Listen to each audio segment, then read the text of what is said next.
God bless America. One of my favorite chapters. I get so excited about this. What is human leverage? How to respect it and how to scale it. It's really important. So human leverage came from, for me, a understanding wealth and understanding Rockefeller.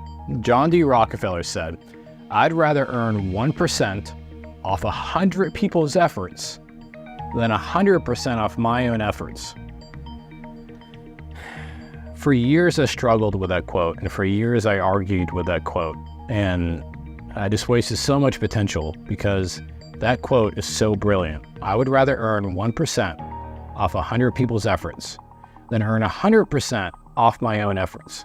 What I need you to digest, what I need you to understand, what I need you to embrace is leverage is about you coming up using your wisdom, creating models and systems that you recruit talent to work your models and systems.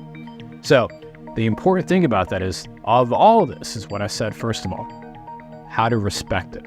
Respecting human leverage is not that you create slavery, it's you create a vision that you recruit teammates on to help you accomplish your goal, but also helps them accomplish whatever their goals is. If it's an income goal, if it's a time off goal, if it's an investment property goal, whatever it is for them.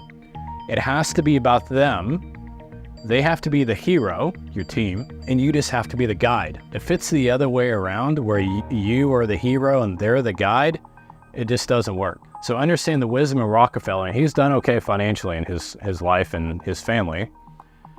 I'd rather earn 1% of 100 people's efforts than 100% off my own efforts. So many years I wasted in mortgage and in business by focusing on working harder, not smarter, because I was laser focused on making 100% off my own efforts instead of 1% off 100 people's efforts. Those few words changed the lenses that I look through now and forever, because now I'm able to utilize an army to be able to attack every single goal that I have. So when I started doing annual mortgage reviews, I had to learn it myself, but I had to build a team around me that helped schedule appointments in my calendars that made me more efficient. Now, our team, not just me anymore, our team has 3 client concierges dialing 125 dials a day to our database per one. So what is that? 375 outbound calls a day for 5 days a week, and built that team around it. And now my loan officers on my team will have 3 to 4 to 5 annual mortgage reviews on their calendar a day pre-scheduled. I saw a big goal. I built models and systems around it. I recruited a team to help me bring it to life. And that's one of the main reasons why we're able to do over $200 million a year in production. I'm going to go back and talk about respect. It's extremely important for longevity on a team. You might be able to fool a teammate for 6 months, a year, 2 years, but you're never going to have the same teammate that you can grow and scale with, that you've trained and empowered and given wisdom for 7, 8, 10 years if you don't learn to respect them. Your priority as a leader is to respect your team's goals and dreams as much, if not more, than yours. You're like, Wally, they work on my team. It's my business. I built it. I promise you, I've had all the same thoughts. But over your career, if you want to have amazing success, amazing income, and amazing time off, you have to understand you need your team more than your team needs you.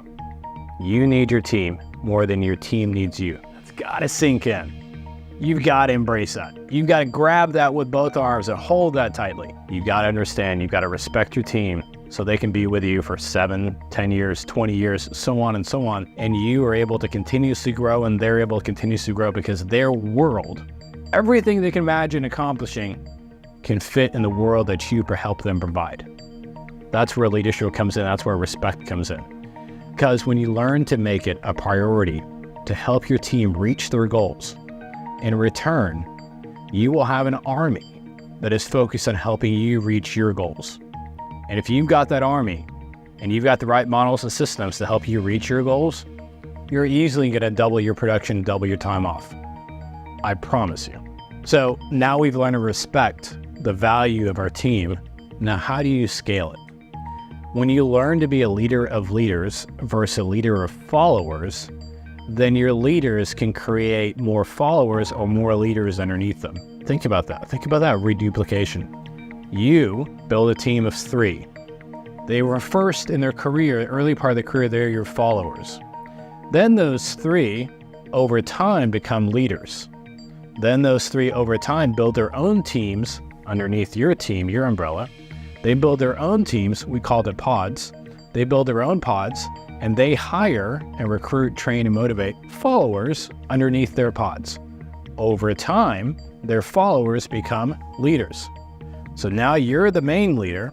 You've got 3 leaders underneath you. They've got 9 leaders underneath them. And where does your business go?